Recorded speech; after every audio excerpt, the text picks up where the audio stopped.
সময় আমাদের ঘরে অনেক সময় অতিথি আসে, তাদেরকে আমরা আপ্যায়ন করি, তাদেরকে খাওয়াই।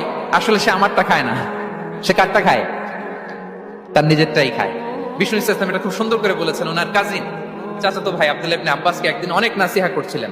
করতে করতে এক পর্যায়ে তিনি বললেন, ওয়া আলাম, ইবনে আব্বাসকে বলছেন, ওয়া আলাম আন্না মা আসাবাকা লাম ইয়াকুন লিইখতিআক ওয়া মা আখতাআকা লাম ইয়াকুন লিইউসিবাক। আব্দুল্লাহ, জেনে রেখো, যেটা তুমি পাওয়ার এটা তুমি কোনোদিন হারাবা না। যেটা তোমার হওয়ার কথা ছিল ওটা তুমি কোনোদিন মিস করবা না। আর যেটা তুমি পাওয়ার কথা না, গোটা বিশ্বের সব শক্তিকে হাতের মুঠোয় আনলেও সেটার দেখা তুমি পাবে না, পাবে না। ওয়ালাম আন্নামা আসাবাকা লাম ইয়াকুন লিইখতিআক ওয়া মা আখতাআকা লাম ইয়াকুন লিইউসিবাক।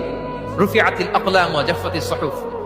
আব্দুল্লাহ, রিজিক নিয়ে চিন্তিত হয়ো না, রিজিক নিয়ে পেরেশান হয়ো না। প্লে ইউর রোল, রিজিক ইজ ফিক্সড। যেটা তুমি পাওয়ার তুমিই পাবা, যেটা তুমি পাওয়ার কথা না চেষ্টা করেও সেটা তোমার কাছে আসবে না।